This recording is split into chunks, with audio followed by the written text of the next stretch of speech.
शानदेव सवितर्दीतान् परासो भद्रं तन्मयासो। ओम भद्रं कर्णेभिः शृणुयाम देवा भद्रं पश्येमाक्षिभिर्यत्रा स्थिरैरङ्गैस्तुश्वासस्तनूभिः व्यशेम देवहितं यदायुः। वेद प्रेमियों सुधी श्रोताओं, संप्रति हम सब ऋग्वेद के चतुर्थ मंडल के 44वें सूक्त की व्याख्या में प्रवेश करने जा रहे हैं। इस सूक्त में 7 मंत्र हैं, 7 त्रिष्टुप नामक छंद में निबद्ध हैं। मंत्र दृष्टा हैं पुरमीढ़ अजमीढ़ सहोत्र, देवता हैं अश्विनी कुमार। और प्रथम मंत्र का शीर्षक है अश्विनी कुमारों के रथ की प्रशंसा और आवाहन। अब संबंधित मंत्र का सर्वप्रथम सस्वर पाठ हो जाए।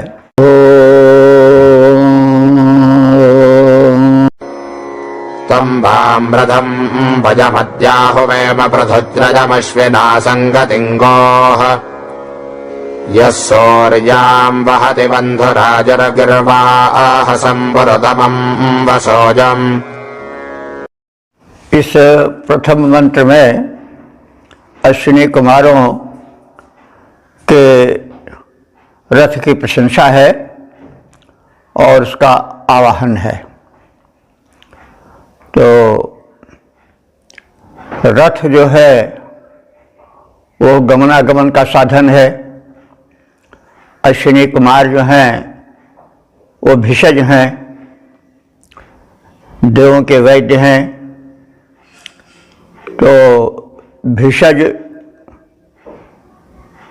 या वैद्य जब दैवी स्तर पर जाना जाता है तो वो शिष्य में जो आरोग्य शक्ति है, जिसको हम इम्यूनिटी पावर कहते हैं, उसका संरक्षक होता है। और इम्यूनिटी पावर या शरीर में जो एक रोग रक्षक शक्ति होती है वही सर्वप्रधान है। और वह जो क्षीण हो जाती है तो कोई दवा नहीं कार्य करती है, नहीं तो कोई किसी की मृत्यु ही न हो। दवा तो सब मर्ज की बनी है। तो इसलिए रथ का बड़ा वैशिष्ट्य है। शरीर को भी रथ कहा गया है। जैसे आत्मानं रथिनं विद्ध शरीरम रथमेव च। तो मनुष्य जो है या आत्मा उसके जो है वह ईश्वर रूप में रथी है और शरीर जो है वो रथ है, ऐसा कहा गया है। तो यहाँ रथ से तात्पर्य दोनों तरफ लिया जाना चाहिए। वे भिषज हैं, वैद्य हैं, उन्हें चारों ओर संपूर्ण सृष्टि की व्यवस्था को देखना होता है। इसलिए रथ का उस रूप में, सामान्य रूप में भी आने जाने के लिए, यथेष्ट अभीप्सित स्थान पर पहुंचने के लिए उत्तम होना आवश्यक है, प्रशंसनीय होना आवश्यक है। इसके अतिरिक्त अगर शरीर को लिया जाए तो शरीर को भी स्वस्थ होना, गतिशील होना आवश्यक है। और वैद्य का शरीर तो बड़ा महत्व रखता है, क्योंकि अगर वैद्य का शरीर या उसका वही शरीर रूपी रथ नहीं ठीक रहेगा तो फिर वह वैद्य नहीं है। एक कहावत है कि वैद्य रोगी ज्वान जोगी सूद पीछे घावरे। अगर वैद्य रोगी है तो समझ लो कि सही वैद्य नहीं है। और ज्वान जोगी, अगर कोई जवान व्यक्ति जोगी बन जाता है तो ज़रा संभल के रहना चाहिए, क्योंकि जवानी में वैराग्य बड़ा कठिन हो जाता है निर्वाह करना।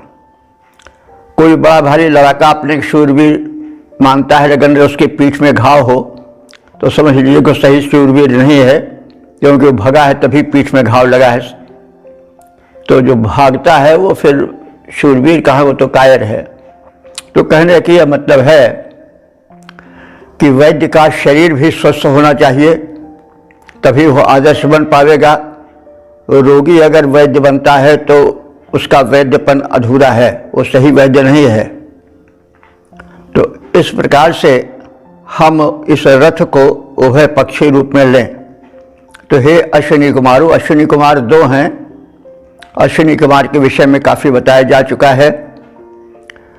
तो वे जो प्रकृति में आरोग्य का विभाग है, हेल्थ मिनिस्ट्री है, उसके ये नियामक हैं। तो हे अश्विनी कुमारों, वाम, वाम माने तुम दोनों का, तम वह रथ, वसुयुम धन से पूर्ण है। वसु कहते हैं धन को, वसुयुम माने धन वाला, यानी धन धान्य से परिपूर्ण है। तो अश्विनी कुमार प्रदायक हैं धन के। तो एक तो हेल्थ इज वेल्थ, स्वास्थ्य सबसे बड़ा धन है। तो वे जब वैद्य हैं तो स्वास्थ्य का धन ही रहेगा उनके रथ पर। और वह रथ बड़ा विशाल है। विशालता उसकी महत्ता को, व्यापकता को सूचित करता है। पुरुतमम, पुरु माने व्यापक, तम माने वो सुपरलेटिव डिग्री है। पुरुतर, पुरुतम यानी व्यापक विशाल है। और गोह संगतिम, उसमें गोधन भरा हुआ है। वैदिक युग का सबसे बड़ा धन गोधन था। और वह रथ कैसा है? पृथुजयम, पृथुजयम माने व्यापक रूप से विजय प्रदान करने वाला है। और उसी रथ को हम अद्य हुए, हम दोनों ऋषि पूर्वमीढ़ और अजमीढ़ बुलाते हैं। कहाँ? अपने यज्ञ में। यज्ञ वह स्थान है जहाँ पर समर्पण होता है, जहाँ पर शुभ कर्म होता है। तो वहाँ पर हम आपका आवाहन करते हैं। और यह बंधुरा युह, वो तुम्हारा रथ जो है जिसका हम आवाहन करते हैं, उसका बंधुर माने जो काष्ठ का स्तंभ है या काष्ठ से बना हुआ बैठने का स्थान है, वो बड़ा ही रम्य है। और सबसे बड़ा वैशिष्ट उसका यह है कि सूर्याम बहाती, वह सूर्या को वहन करता है, ले चलता है। तो सूर्या क्या है? सूर्य की पुत्री को सूर्या कहते हैं। तो सूर्य की पुत्री कौन है? उसकी किरणें। तो सूर्य की किरणों को वहन करता है। इसका तात्पर्य क्या हुआ कि सूर्य की किरणों में स्वास्थ्य धन छिपा रहता है। इसलिए सूर्य की किरणों का तुम्हारे रथ में प्राचुर्य रहता है। यानी स्वास्थ्य के गुण, स्वास्थ्य का साधन किरण रूप में तुम्हारे रथ में पर्याप्त रूप से भरा हुआ है। तो इस प्रकार से सूर्या को ले जाने का तात्पर्य है कि सूर्य की किरणों में भरी हुई शक्ति और उसके माध्यम से उपचार की व्यवस्था का उसमें आधिक्य है। संदेश ये है कि सूर्य की किरणों में भरी हुई आरोग्य शक्ति का मनुष्य को लाभ लेना चाहिए। और आज अनेक प्रकार के रोगों का कारण यह भी है कि लोग अपने शरीर को सूर्य की रश्मियों से दूर रखते हैं। यह तो सुप्रसिद्ध है, सभी जानते हैं कि विटामिन डी का सर्वाधिक जो होता है वो सूर्य की किरणों में होता है। और विटामिन डी का संबंध अस्थियों से है। अस्थि जब दुर्बल हो जाती है तो वही तो ढांचा है, तो सारा शरीर दुर्बल पड़ जाता है। तो तात्पर्य यह है कि सूर्य की किरणों में छिपे हुए आरोग्य का लाभ उठाना चाहिए। अश्विनी कुमारों का रथ उससे भरा रहता है। तो हमें वैद्य के जीवन का भी अनुकरण करना चाहिए। वैद्य जो स्वस्थ हो, जो स्वास्थ्य के नियमों को जानता हो। अश्विनी कुमार में पहले जैसे कहा गया है कि दो प्रारूप उनके हैं, एक ही रथ पर वो चलते हैं और दो हैं। इसका मतलब हुआ वैद्य का जो दो प्रकार का व्यक्तित्व होता है वो उसमें समाहित है। वैद्य को कैसे रोग न आए इसका परिज्ञान होना चाहिए, इसका भी लाभ देना चाहिए रोगी को। और अगर किन्हीं कारणों से आ गया है तो उस रोग को भगाने का साधन होना चाहिए। मात्र दवा दे देना ही पर्याप्त नहीं है, वो वैद्य का अधूरा रूप है। इसीलिए जो अश्विनी कुमार हैं उनको भाई बताया गया है और साथ ही एक ही रथ पर चलने वाले हैं, माने उनका जो व्यक्तित्व एक ही शरीर में दो रूप में समाहित है, ऐसा कुछ समझना चाहिए। तो हे अश्विनी कुमारों, हम तुम्हारे उस विशाल रथ का आज आवाहन करते हैं जो धन से परिपूर्ण है, जो गोधन प्रदायक है, जो वेग में सुविख्यात है, जिसमें काष्ठ स्तंभ हैं और बैठने के लिए काष्ठ का बड़ा सुंदर स्थान बनाया गया है। और उस तुम्हारे रथ का बहुत बड़ा वैशिष्ट्य है कि उसमें सूर्या यानी सूर्य की पुत्री सूर्या का निवास रहता है और तुम उनको वहन करते हो, यानी सूर्य की किरणों का परिपक्व पूर्ण लाभ लेने की व्यवस्था रखते हो। तो पद्य रूपांतरण है, हे अश्विनी कुमारों, रथ है बड़ा विशाल तुम्हारा, धनयुत गोप्रद वेग विपुल है, जान रहा जग सारा, काष्ठ स्तंभ युक्त जो स्तुतियाँ सुन आता, आज बुलाते वही सुरथ जो सूर्या को ले जाता। ओ वेद प्रेमियों, सभी श्रोताओं, संप्रति हम सब ऋग्वेद के चतुर्थ मंडल के 44वें सूक्त के दूसरे मंत्र की व्याख्या में प्रवेश करने जा रहे हैं। मंत्र दशारिष है पुरमीढ़ अजमीढ़ सहोत्र और छंद है तष्टुभ, देवता है अश्विनी कुमार, शीर्षक है सोमरस से पोषित अश्विनी कुमार। अब संबंधित मंत्र का सर्वप्रथम सत्स्वर पाठ हो जाए।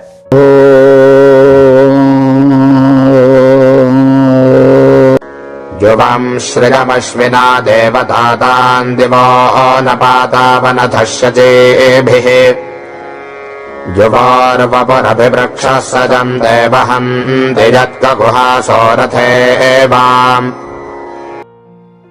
प्रथम मंत्र अश्विनी कुमारों के रथ की प्रशंसा थी। अब अश्विनी कुमारों की प्रशंसा है। प्रशंसा का मतलब हुआ उनके गुण का कथन, स्तुति। तो इस मंत्र में अश्विनी कुमारों की महत्ता बताया गया है और उस क्रम में कहा गया है कि ये अश्विनी कुमार दिवह न पाता। अश्विना द्विवचन है अश्विनी कुमार का, क्योंकि ये दो हैं। तो अश्विनी कुमारों तुम दिवह न पाता माने द्विलोक के आधार स्तंभ हो, यानी स्वर्गलोक तुम्हारे ही आधार पर टिका है। तात्पर्य है कि जब वैद्य शरीर को स्वस्थ रखते हैं तभी तो स्वर्ग रह सकता है, नहीं तो शरीर जो है वो नरक बन जाता है अगर आरोग्य उसमें नहीं रह पाता है।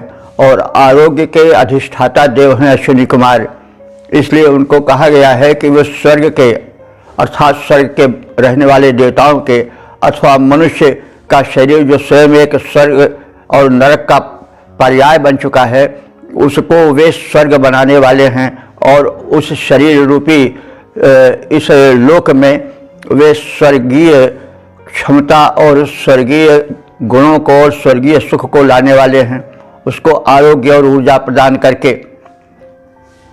हे देवतायुतम, हे तुम दोनों देवत्व प्राप्त अश्विनी कुमारों, काम श्रियम, अपने उस शोभा को जो तुम बिखेरते हो स्वास्थ्य प्रदान करके, और शची भी, शची कहते हैं शक्ति को। शची वैसे लोक में प्रचलित है इंद्र की, इंद्राणी के अर्थ में, लेकिन ऋग्वेद में शची का अर्थ प्रायः शक्ति के लिए आया है।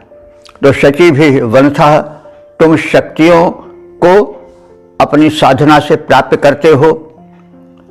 और यत माने जब, ककुहासा माने तुम्हारे रथ के विशाल अश्व, वाम माने तुम दोनों को रथे वाहंती रथ पर ले चलते हैं। तो अश्व माने तो अश्व घोड़ा होता ही है और अश्व इंद्रियों को भी कहते हैं। तो रथ में, शरीर रूपी रथ में इंद्रियां भी रहती हैं।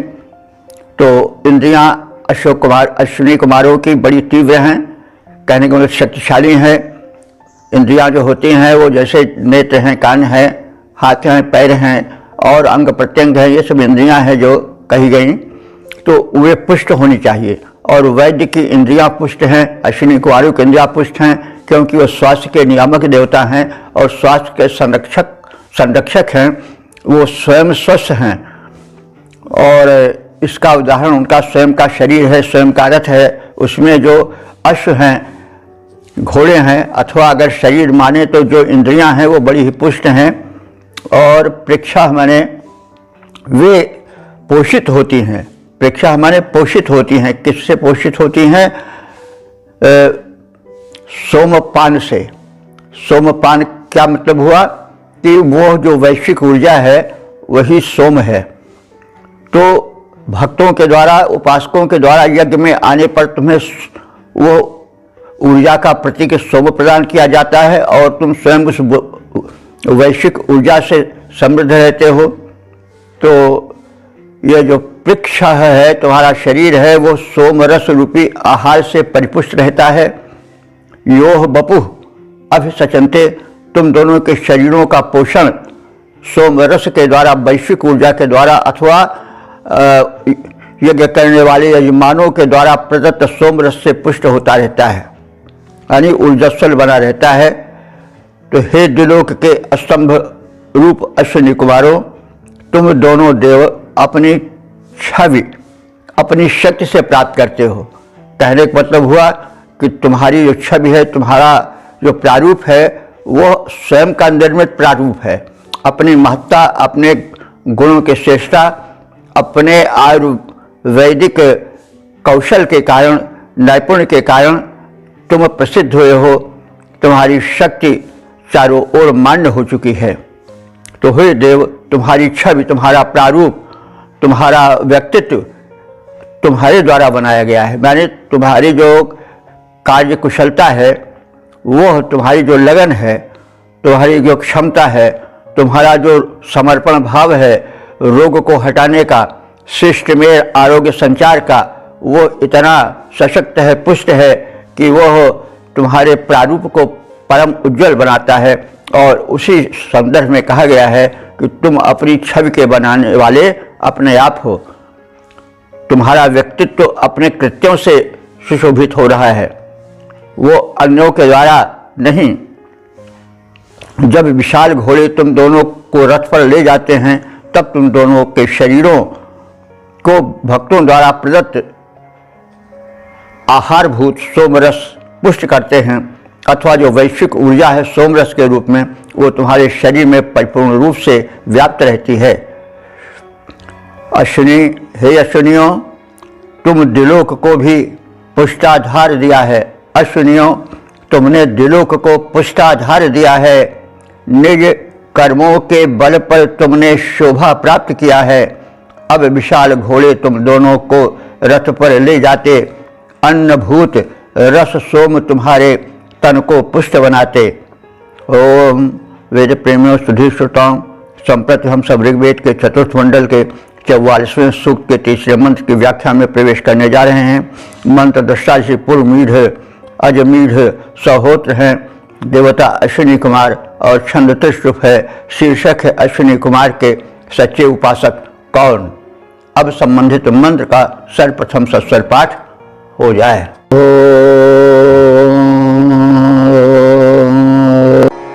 कोवामत्या करते धातहूय ऊतये वासुदपेजाज भार्कैः ऋतस्य वा मनुषे पौर्व्याजनमो ये मानो अश्विनाववर्तत।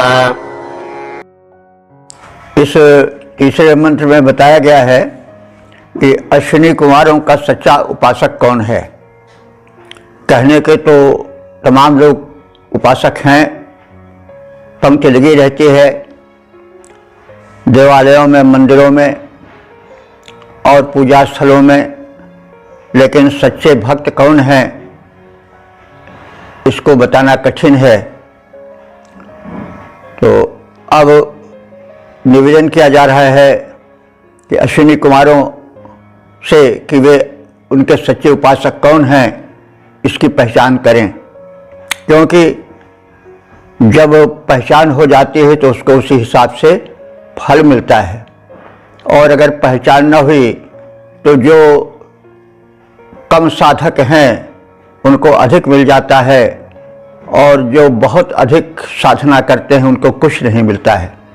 इसलिए दिव्य शक्तियों को अथवा उन मनुष्यों को जो कि सामर्थ्य से युक्त हैं, जो किसी को कुछ देते हैं, उनको सावधान रहना चाहिए, उनको यह पहचानना चाहिए कि कौन उसके योग्य है जिसको ज़्यादा दिया जाए, और कौन कम देने योग्य है और कौन बिल्कुल देने योग्य नहीं है।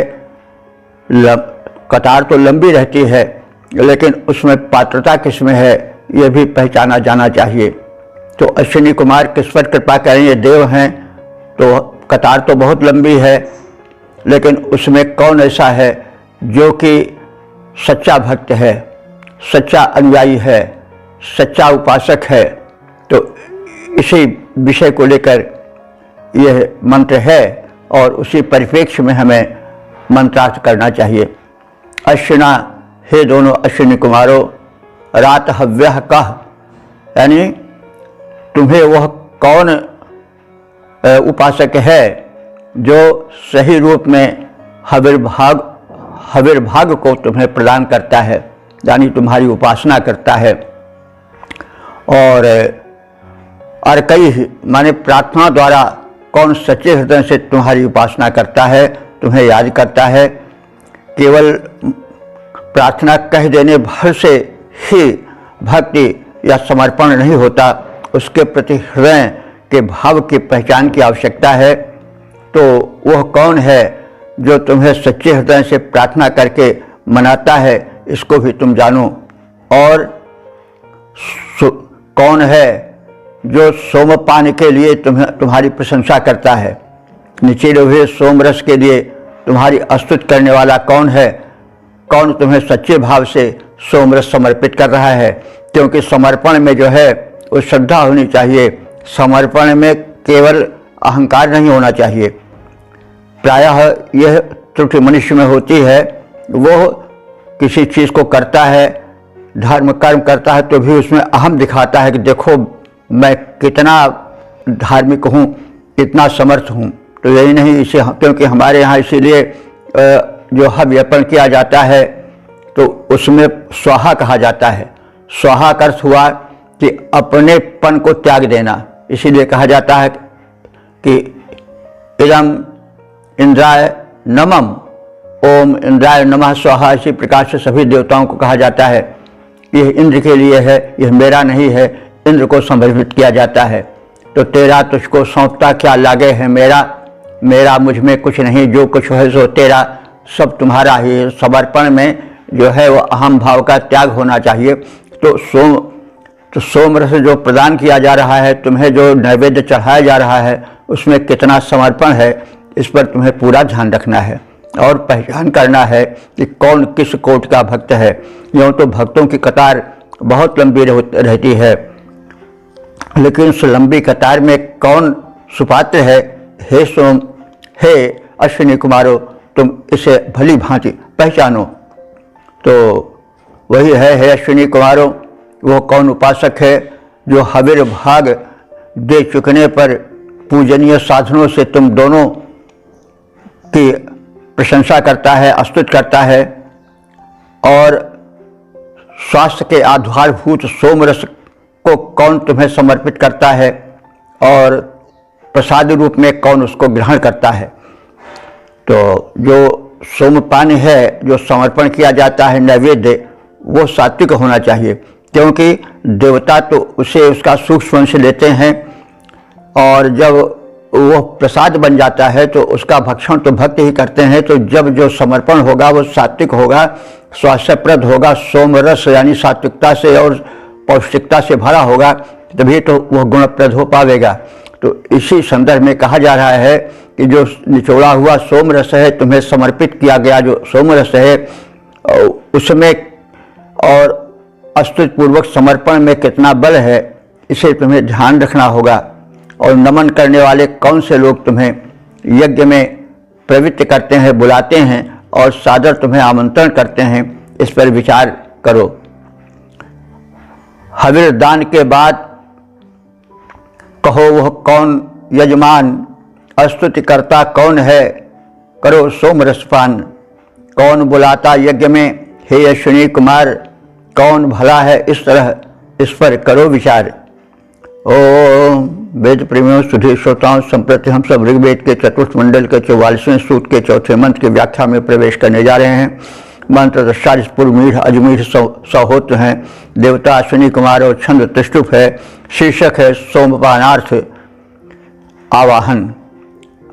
अब संबंधित मंत्र का सस्वर पाठ हो जाए।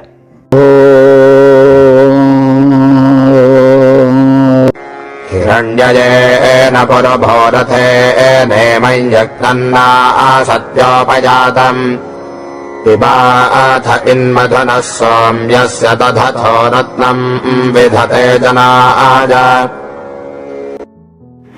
इस चौथे मंत्र में अश्विनी कुमारों का आमंत्रण है और उनसे ही निवेदन है कि वे धन समृद्धि और अपना अनुदान पुरुषार्थियों को दें, जो श्रमशील हैं, जो उद्योगी हैं, जो परिश्रमी हैं, वही तुम्हारी कृपा के पात्र बन पावें।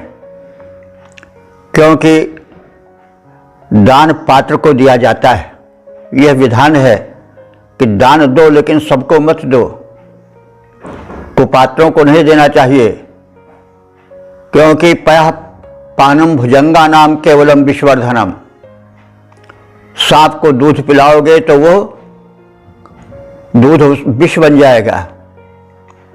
तो इसी प्रकार से दान में सुपात्रता का ध्यान रखना आवश्यक है। सबको नहीं देना चाहिए, देना उसे चाहिए जो सुपात्र है।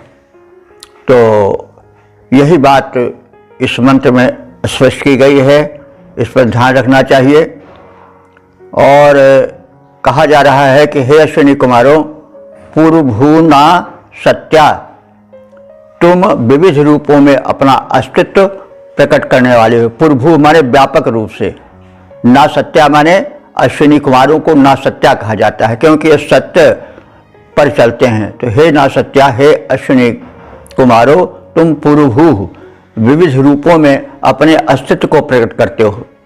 मतलब एक तो उनका रूप जो है वैद्य रूप में है, ही है, वैद्य हैं। इसके अतिरिक्त वे श्रमशील हैं, उनका रथ बड़ा उत्तम है। वे सारी सृष्टि की ऊर्जा को और सृष्टि के स्वास्थ्य संपदा को और औषधीय तत्व को वे सर्वत्र वितरित करते हैं। जो क्रिया है नियम पालन के अभाव में, उसको वो देखते हैं, पहचानते हैं। और जो किसी प्रकार से पीड़ा है और जो अभाव है स्वास्थ्य का, उसको देखते हैं और सर्वत्र स्वास्थ्य का संचार करते हैं। सूर्य को, सूर्य की किरणों को अपने साथ लिए रहते हैं और उसमें छिपी हुई ऊर्जा का प्रचार प्रसार करते रहते हैं। तो उनका यह कार्य अनवरत चलता रहता है। देखिए, देव जो हैं, यह बात की कल्पना जो है वो ठीक नहीं है कि वो स्वर्ग में बैठे हुए बस मौज मस्ती करते हैं। नहीं, जो जितने बड़े हैं उनका उत्तरदायी उतना बड़ा है। वो अहरनिश कार्य करते हैं, ये नहीं कि वो निठल्ले बैठे रहें, वे निरंतर कार्य करते हैं। क्योंकि अगर प्रकृति अपनी क्रियाशीलता छोड़ दे तो फिर दुनिया नहीं चलेगी। चाहे वायु देवता हो, चाहे जल देवता हो, चाहे अश्विनी कुमार हों जो कि आरोग्य के संरक्षक हैं, नियामक हैं, सृष्टि में आरोग्य व्यवस्था के संस्थापक हैं, व्यवस्थापक हैं। तो इन सब का कार्य अनवरत चलता रहता है। तो ये जो है वो कभी निठल्ले नहीं बैठते हैं। इसीलिए ये कहते हैं कि आप यह भी ध्यान रखिए कि आप अपनी कृपा उन पर करिए औषधीय तत्व को उनको दीजिए जो कि उसके पात्र हैं। इसी प्रकार से अन्य जो अनुदान मिलते हैं तुम्हारे माध्यम से, वे उन्हीं को मिल पावें जो सुपात्रता रखते हैं।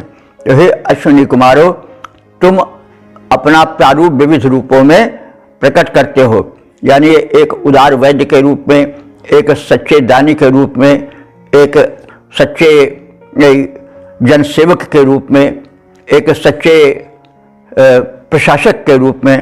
तो तुम्हारे व्यक्तित्व का जो वैविध्य है उसे तुम निरंतर शिष्य के कल्याण में प्रदान करते रहते हो, शिष्य को उससे अनुदानित करते और लाभान्वित करते रहते हो।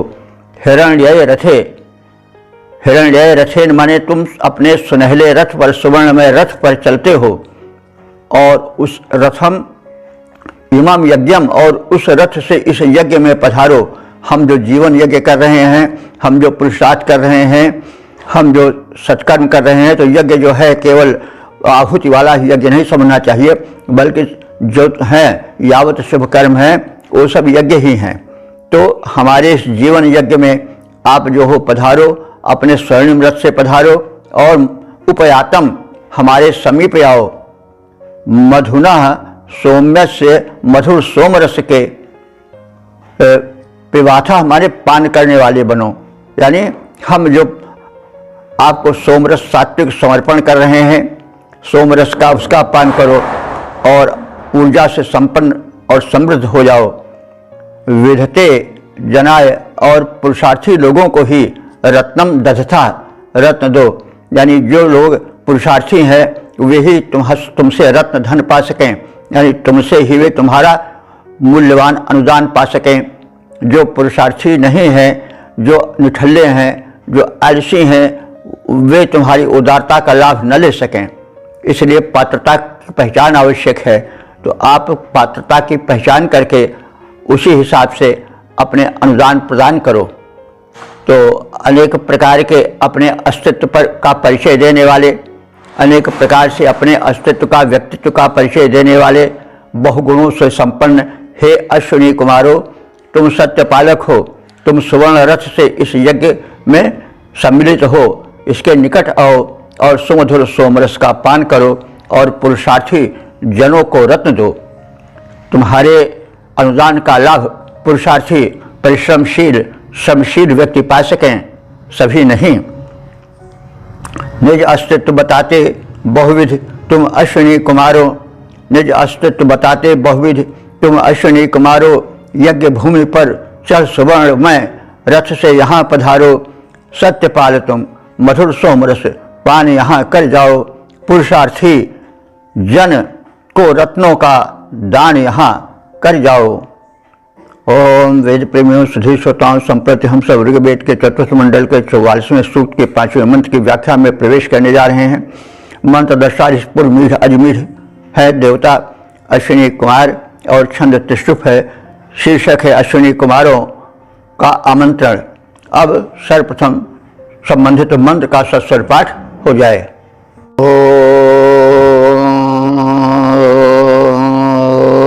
आनो जातं दिवो अच्छा पृथिव्या हिरण्यजेन सुवृता रथेन मा वा मन्ये नियमन्ते भजन्तः संयद्ददेनाभिः पूर्व्यावाम्।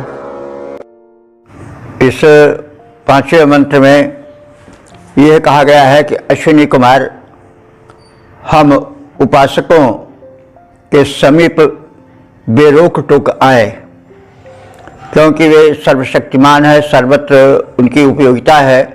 तो उनके अनेक उपासक हैं, उनको अवश्य वे रोकेंगे, किंतु हम इस समय आर्त हैं, हमारे समीप आप बेरोक टोक आओ और तमाम जो तुम्हारे उपासक हैं वे तुम्हें रोकें तो उस रोकने पर मत रुको। तो इसी भाव में कहा गया है। इसमें यह मत समझना चाहिए कि कोई ऐसी बात कही जा रही है कि केवल हित हो तो हमारा हित हो, दूसरे ना हो, दूसरे लोग तुमको रोकें तब न रुको, हमारे ही पास आओ। तो यह इसमें कोई स्वार्थ भावना नहीं देखनी चाहिए। यह एक भक्ति प्रदर्शन का एक ढंग है, यद्यपि जो सच्चा भक्त होता है वो तो लोक कल्याण चाहता है, सबका भला, उसके पीछे हमारा भी भला। लेकिन जब भक्ति की एक तीव्रता की स्थिति होती है तो उसमें कुछ ऐसे भाव भी आ जाते हैं, वो भक्ति की तीव्रता और भक्ति की एकात्मकता और समर्पण की ओर ध्यान देते हैं। इसी प्रकार से कबीर है नहीं, उन्होंने कहा जब वो उतरे भक्ति मार्ग पर और भक्त भाव से अभिभूत हो गए तो उन्होंने कहा कि नैना अंतर याव तूं त्यों ही पलक झपेऊं, ना मैं देखूं और कूं, ना तो ही देखने देऊं। हे मेरे प्रेमी उपासक, हे मेरी प्रेमी उपास्य देव, मुझ उपासक के पास शीघ्र आओ और मैं जैसे आओ वैसे तुम्हें अपने नेत्रों में बंद कर लूं, ना मैं किसी को देखूं और ना तुम्हें देखने दूं किसी को। तो नैना अंतर याव तूं त्यों ही पलक झपेऊं, ना मैं देखूं और कूं, ना तो ही देखने दूं। तो इसका मतलब यह नहीं कि वो बड़े संकुचित हो गए हैं, वो चाह रहे हैं कि देखें तो हम ही देखें और किसी को तुम्हें देखने नहीं दे, तुम्हारा कोई भक्त बन ही न पावे, तो ऐसा भाव नहीं लेना चाहिए। ये भाव की एक स्थिति है। जब समर्पण पूर्ण होता है तो उस पर इतना एकाधिकार समझने लगता है भक्त कि वो उसके भाव इस प्रकार से निकल पड़ते हैं। इससे नहीं समझना चाहिए कि कोई स्वार्थ आ गया है कि भला हो तो हमारा ही भला हो, ऐसी बात नहीं है। तो वही बात यहाँ भी है, कही जा रही है कि हम इस समय आर्त हैं और हे अश्विनी कुमारो, तुम्हारे भक्त रोकने वाले तो बहुत हैं तुम्हें, लेकिन इस समय तुम हमारे पास बेरोक टोक आओ। तो यही भाव इस मंत्र में है। तो इसी भूमिका के आधार पर मंत्र का अर्थ समझना चाहिए। तो दिवः पृथिव्याः, हे अश्विनी कुमारो, जो तुम चाहे द्विलोक में हो और चाहे भूलोक में हो, न अच्छ, हमारी प्रार्थनाएं सुन के हमारी ओर भली प्रकार से आओ। और कैसे आओ? हिरण्येन सुब्रता रथेन, सुवर्ण में सुंदर रथ से आओ।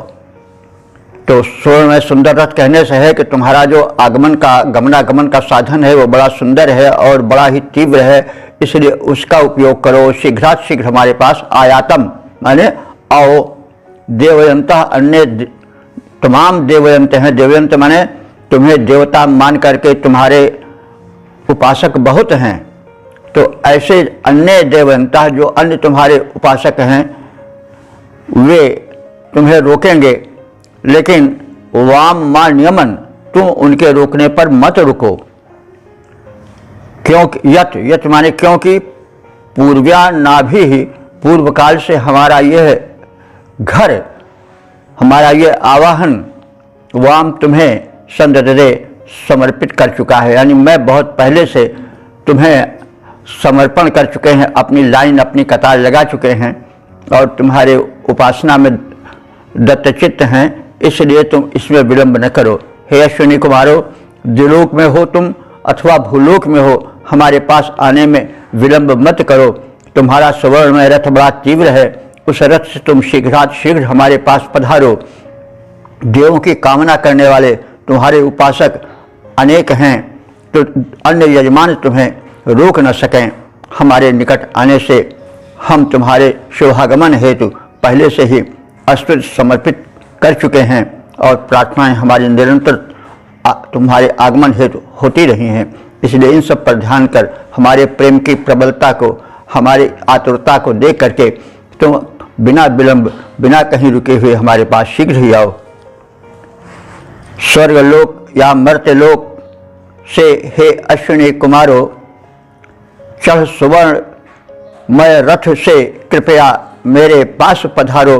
अन्य देव कामी न रोक पाए आगमन तुम्हारा, स्तुतियों से प्रथम निवेदन है हो चुका हमारा।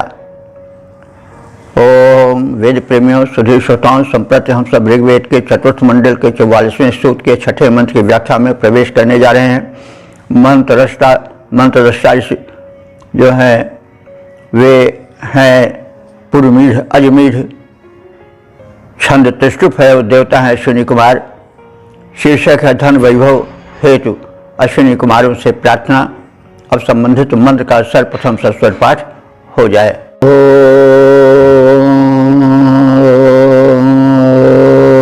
नो रजम् पुरवीरम् बृहन्तम् दस्रामिमाथामुभजेष्वस्मे नरो यद्वामश्विनास्तममावन्सधस्तु दिमाजबीढासो अग्मन्। इस छठे मंत्र में जो दोनों भाई हैं पूर्वमीढ़ और अजमीढ़, जो मंत्र दृष्टा हैं इस सूक्त के, वे अपना व्यक्तिगत निवेदन कर रहे हैं कि हे अश्विनी कुमारों,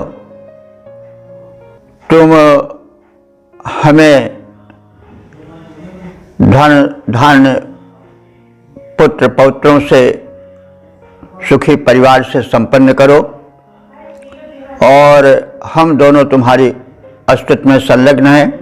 हम दोनों भाई हैं, जैसा कहा गया है। पूर्वमीढ़ और अजमीढ़ दोनों भाई थे, इनको सहोत्र कहा गया है, यानी सहोत्र नाम ऋषि के पुत्र थे।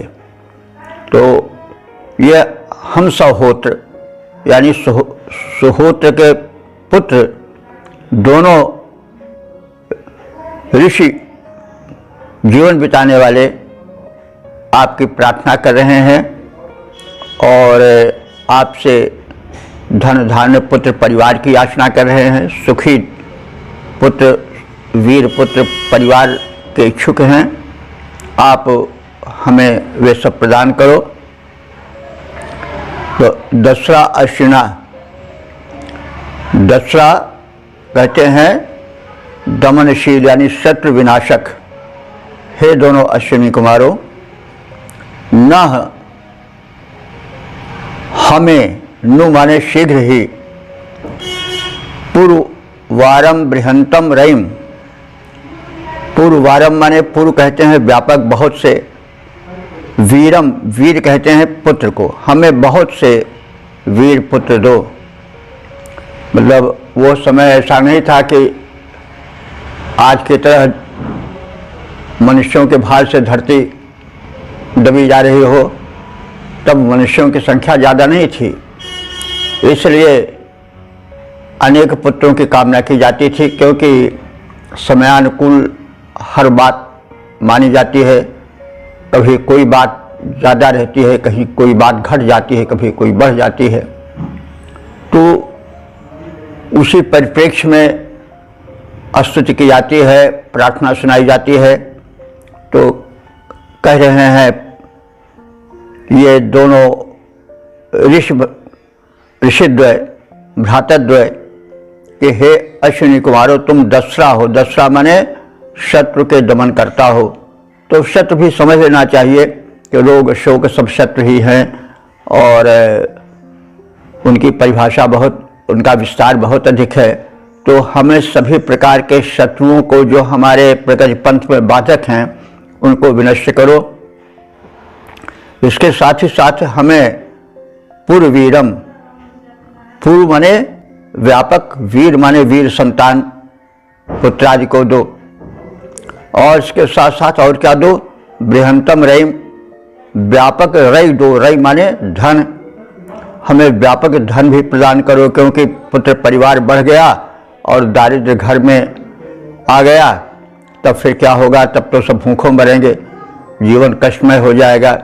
इसलिए हमें आप बहुत से पुत्र पौत्र परिवार दो, लेकिन साथ ही साथ बृहत रई, व्यापक रूप से धन समृद्धि भी दो।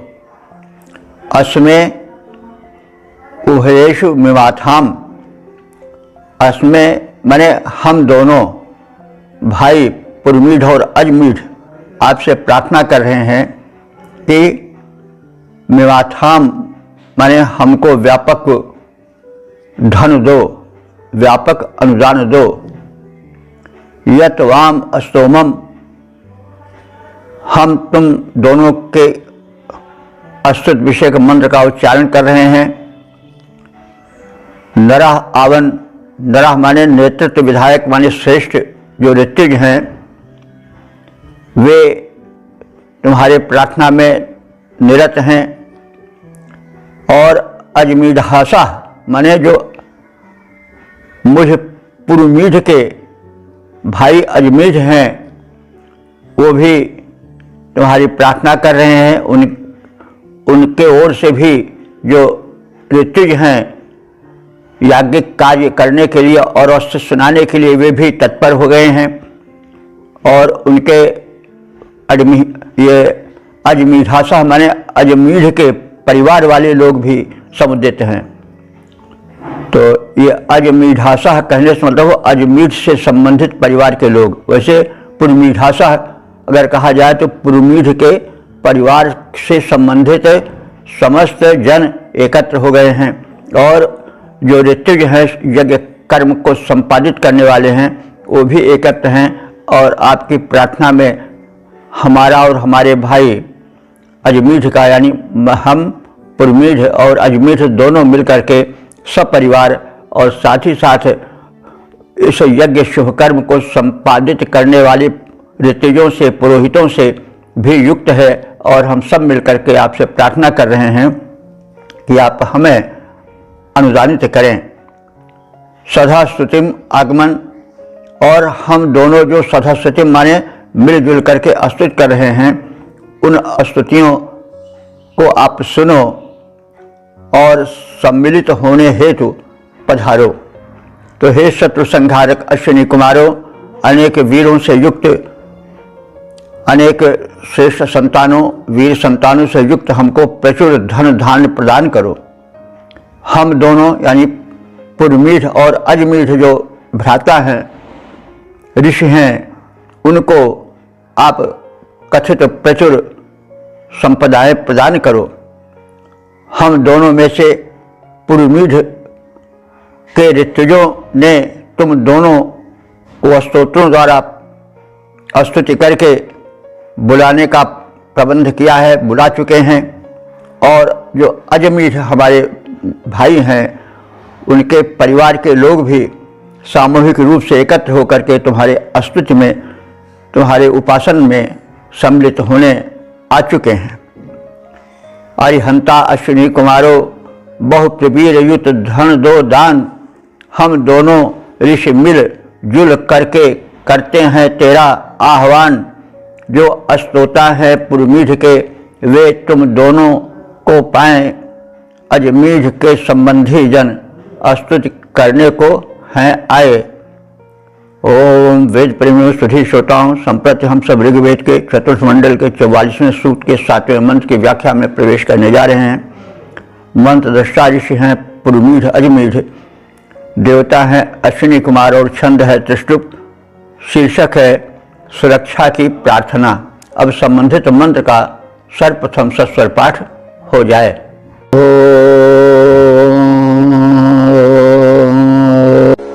इह हजत्वां समनापवृक्षे सेजमस्मे सुमतिर्वाजरत्ना पुरुषतं दरितारैः युवं हश्रितः कामो नासत्याजुभद्रिक।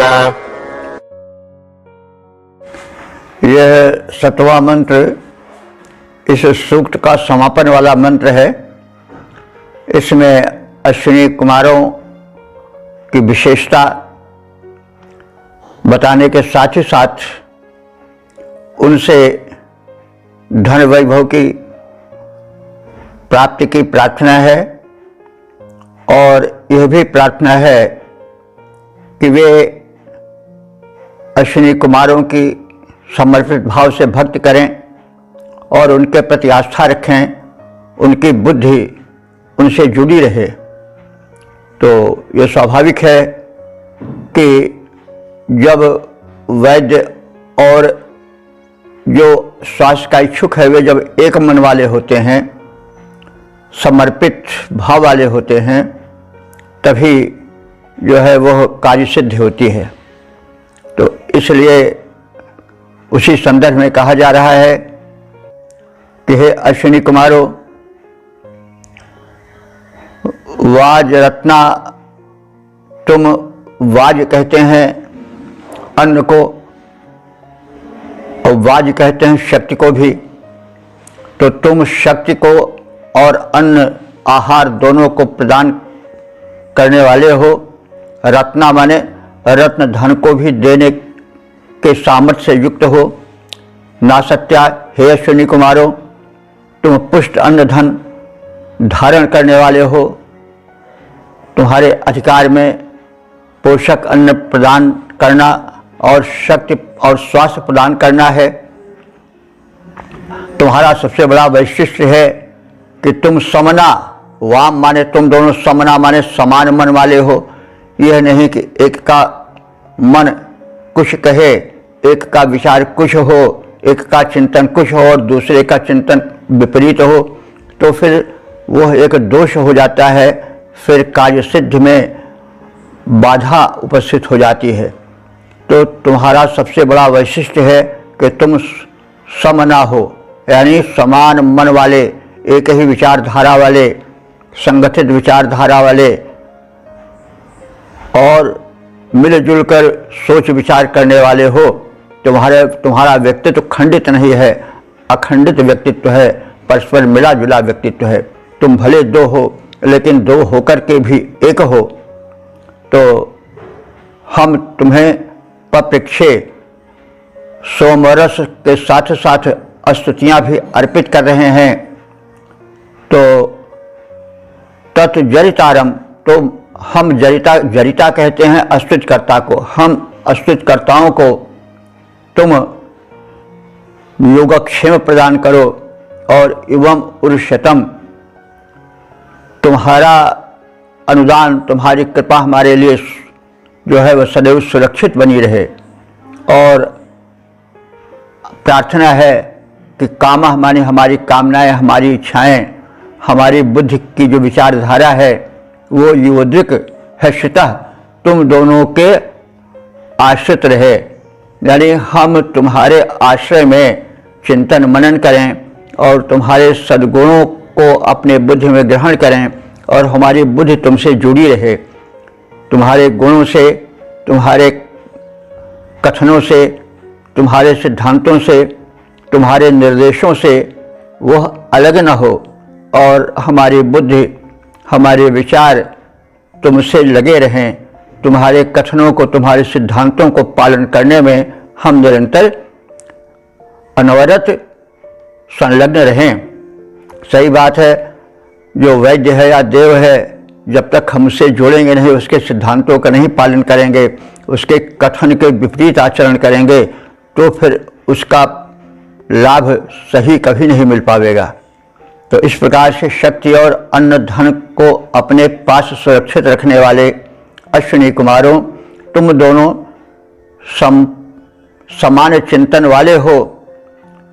तुम में एक रूपता है और विचार वैभिन्न अथवा मत वैभिन्न को स्थान तुम में नहीं है। तुम्हारे निमित्त हम स्तुतियाँ अर्पित कर रहे हैं। तुम दोनों, हम दोनों को, यानी पुरमीठ और अजमीठ को पूर्ण रूप से सुरक्षा दो, सद्बुद्धि दो। और हमारा यह भी निवेदन है कि हमारी भक्ति भावना, हमारे विचारधारा तुम दोनों के आश्रय को प्राप्त करे।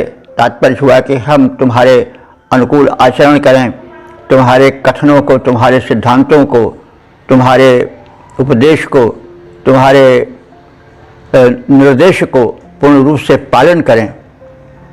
तो इसको हम इस प्रकार से भी कह सकते हैं कि हे अश्विनी कुमारों, धन धान्य सुरक्षित हो रखते, तुम धन धान्य सुरक्षित हो रखते, अनुकूल हमारे बने रहते।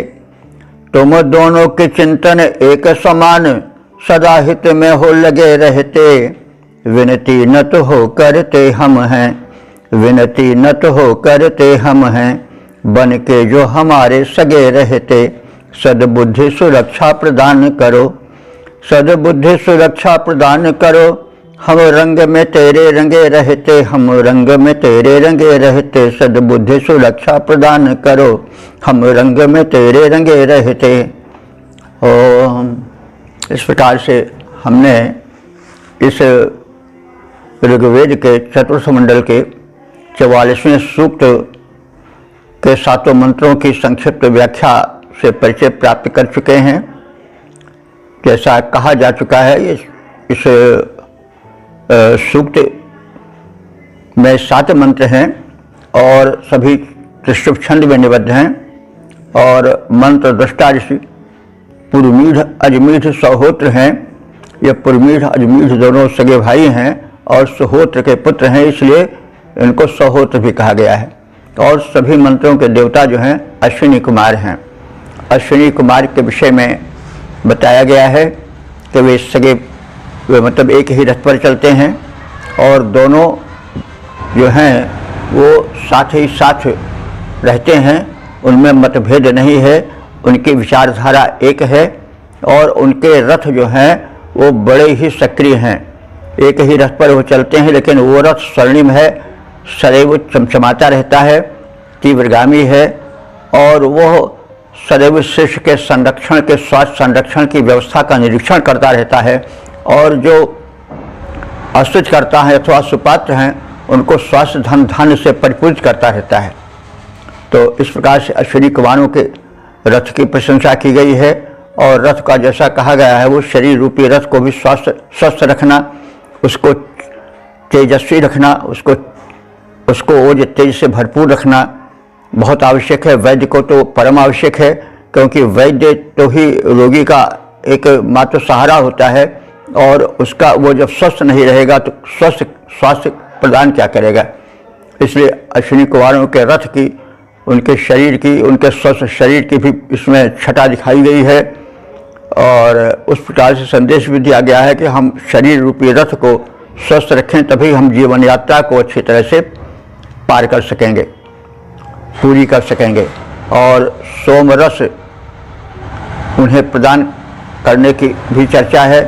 सोमरस जो है वो ऊर्जा का एक भरा पूरा रूप होता है। देवों को वही पदार्थ प्रदान करना चाहिए जो कि सात्विक हो और ऊर्जस्वल हो, क्योंकि वही तो प्रसाद रूप में ग्रहण किया जाता है यजमान के द्वारा। तो इसलिए सोमरस को प्रस्तुत करने की बात कही गई है। और स्वयं जो है वो वैश्विक ऊर्जा से संपन्न है। सोम जो है वो वैश्विक ऊर्जा का प्रतीक है। उसी वैश्विक ऊर्जा का छिटका हुआ रूप चारों ओर वनस्पतियों में मिलता है जो कि पोषकत्व से युक्त होती हैं। वो उसका सर्वाधिक रूप सोमलता में संचित रहता है। वैश्विक ऊर्जा का उसमें अधिक अंश होता है। वो चेतना और नवजीवन शीघ्र प्रदान करती है, जो रोग अवरोधक शक्ति है उसमें वर्धन करती है और पौष्टिकता प्रदान करती है। रोग अवरोधक शक्ति ही सर्वप्रधान है, जब वो रहती है तभी जो है वो स्वास्थ्य रह सकता है। तो इसलिए वैद्य को दोनों कर्मों में दक्ष होना चाहिए, स्वास्थ्य के नियमों को बता करके और रोगी को उसके पालन करने की बात कहनी चाहिए। और साथ ही साथ यदि किन्हीं कारणों से रोग आ गया हो तो उस रोग को हटाने हेतु औषधि उपचार की भी व्यवस्था करनी चाहिए। इसलिए ये दोहरे व्यक्तित्व वाले यानी दो रूप प्रारूप में एक ही रथ पर चलने का यही रहस्य है कि शरीर एक है, लेकिन विचारधाराएं वैद्य की दो रूप में होनी चाहिए। एक रूप तो है स्वास्थ्य के नियमों का पालन करना और पालन कराना रोगी को, और साथ ही साथ यदि आवश्यक है तो उसे समुचित औषधि प्रदान करना। तो इस प्रकार से सोम रस के पान से पुष्ट होने की बात कही गई है। और साथ ही साथ ये भी कहा गया है कि अश्विनी कुमार जो हैं वो अपने अनुदान सबको न दें, जो उसके पात्र हैं उन्हें प्रदान करें। और यह भी बताया गया है कि एक मंत्र में कि अश्विनी कुमार का कार्य क्षेत्र व्यापक है, संसार में आरोग्य वितरण और रोग हरण के कार्य में वो दत्तचित्त रहते हैं। इसलिए उनके अनेक भक्त हैं और अनेक स्थान पर उनको अपने रथ से पहुंचना रहता है। लेकिन प्रार्थना सुनाने वाले दोनों ऋषि कह रहे हैं कि हमारे पास तुम शीघ्र आओ, कहीं अन्य स्थान पर न रुको, क्योंकि इस समय हम आर्त हो चुके हैं, इससे हमें प्राथमिकता दी जाए। तो इस प्रकार से यह अपनी ऋषि जो है पुरमीढ़ और अजमीढ़ अपना निवेदन भी व्यक्त करते हैं कि हमें आप धन धान्य दो, हमें वीर पुत्र दो, और हम जो हैं वो आपके अनुयायी हैं, भक्त हैं, उपासक हैं, हम सब परिवार आपकी सेवा में संलग्न हैं। और अंत में ये कहा गया है कि हमें सद्बुद्धि दो, आप समान विचार वाले, समान कृत्य करने वाले आप हैं और आप में मतभेद नहीं है, वही बुद्धि हमें भी दो और हमारी बुद्धि आपके आश्रित रह करके आपके सिद्धांतों, आपके निर्देशों का पालन करती रहे और स्वस्थ और सुखी जीवन बिताती रहे। तो इस प्रकार से इस सूक्त में बातें कही गई हैं जो कि जीवन के लिए बड़ी उपयोगी हैं, और वेद मंत्र की उपयोगिता को ध्यान में रख करके उस पर चिंतन मनन करना परम आवश्यक है।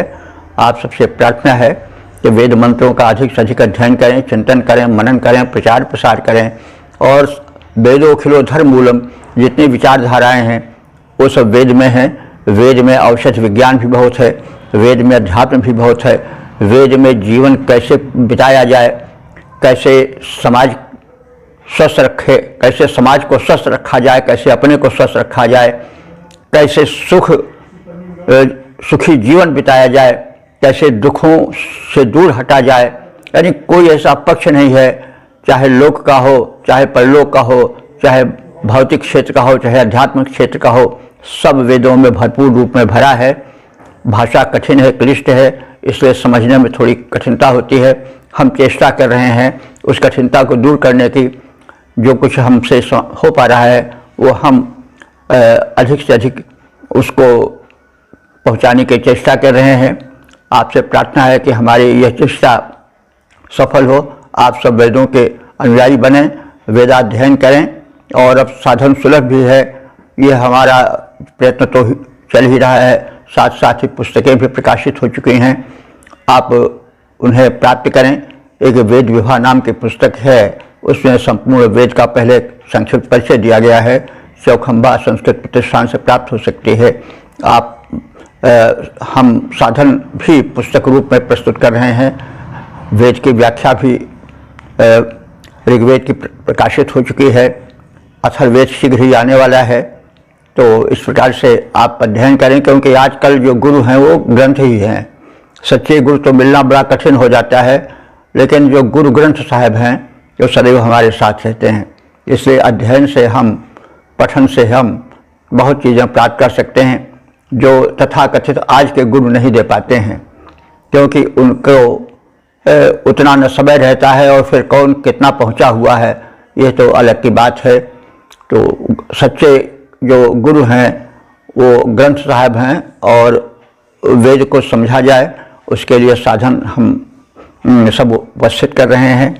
और प्रार्थना है कि आप सब उससे लाभान्वित हों, स्वयं लाभान्वित हों, और समाज को और राष्ट्र को तथा विश्व को भी कल्याण मार्ग पर ले चलें, वैदिक धर्म का प्रचार प्रसार करें। ओम सर्वे भवन्तु सुखिनः, सर्वे सन्तु निरामयाः, सर्वे भद्राणि पश्यन्तु, मा कश्चित् दुःख भाग् भवेत्।